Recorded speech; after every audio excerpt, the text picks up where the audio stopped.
1999 के कारगिल युद्ध के बाद भारत के सैन्य और खुफिया तंत्र में काफी बदलाव आए। उसके बाद दिल्ली ने यह महसूस किया कि अपने दुश्मनों के खिलाफ व्यापक तैयारी के लिए मध्य एशिया में भी एक सैन्य अड्डा होना चाहिए। उस समय अफगानिस्तान में तालिबान का राज था। ऐसे में वहाँ के और पाकिस्तान के खैबर पख्तूनख्वा के लड़ाके भारत के साथ हुए इस युद्ध का हिस्सा था। ऐसे में भारत को इस तरह के किसी सैन्य अड्डे पर गंभीरता से सोचने को मजबूर कर दिया और उसी समय भारत के विमान को भी हाईजैक करने की घटना को भी अंजाम दिया गया, जिसने स्थिति को और ज्यादा बिगाड़ने का काम किया। और भारत को लगा कि अगर पाकिस्तान के साथ युद्ध की स्थिति में वह अपने हथियारों, विमानों और सैनिकों को अफगानिस्तान की सीमा में छिपा सकता है, इसीलिए पश्चिमी मोर्चे पर भी काम करना चाहिए। ऐसे में 2001 में भारत ने निर्णय लिया कि वह मध्य एशिया में अपने मित्र देशों में से एक में अपना सैन्य बेस बनाएगा। प्रधानमंत्री अटल बिहारी वाजपेयी ने इसकी जिम्मेवारी उस समय के NSA ब्रजेश मिश्रा को सौंपी, जिन्होंने अपने साथ सक्षम सैन्य अधिकारियों को लेकर इस पर काम शुरू किया और पूर्व सोवियत संघ के देशों उज्बेकिस्तान, तुर्कमेनिस्तान और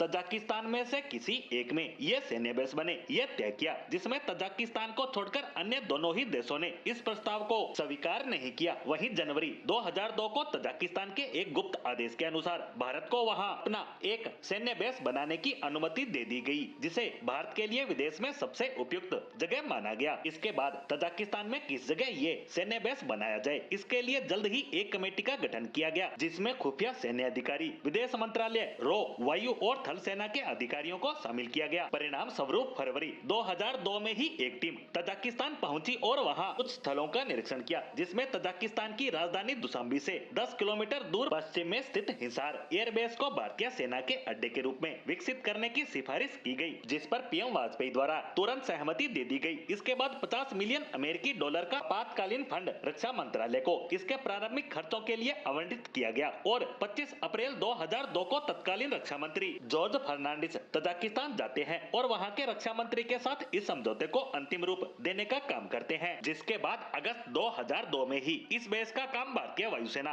और बॉर्डर रोड ऑर्गेनाइजेशन ने शुरू कर दिया। इस बेस को सोवियत सेना शीत युद्ध के दौरान इस्तेमाल कर रही थी और इसे 1980 के दशक से ही ईरान छोड़ दिया गया था। ऐसे में भारतीय वायुसेना और BRO को यहाँ कुछ महीनों तक पुनर्उद्धार का काम करना पड़ा। यह पूरा एरिया 3000 एकड़ में फैला है, जिसका रनवे 3200 मीटर का है, ताकि ट्रांसपोर्ट और लड़ाकू विमानों की उड़ान और लैंडिंग आसानी से हो सके। 2005 के मार्च तक इस पर काम पूरा हो गया, जिसके बाद पहले चरण में यहाँ अत्याधुनिक रडार सिस्टम, वायु रक्षा प्रणालियां और विमान मार्गदर्शन के लिए नेविगेशन उपकरण स्थापित किए गए। दूसरे चरण में भारतीय वायुसेना ने इस एयरबेस को ऑपरेशनल कर दिया। धीरे धीरे इस एयरबेस को और ज्यादा डेवलप किया गया और आज यहाँ भारत अपने बेहतरीन लड़ाकू विमान Su-30, MKI, MiG-29 और अन्य को तैनात कर चुका है, जिससे भारत न सिर्फ अफगानिस्तान बल्कि पाकिस्तान और चीन पर महत्वपूर्ण सैन्य बढ़त हासिल करने में सफल रहा है।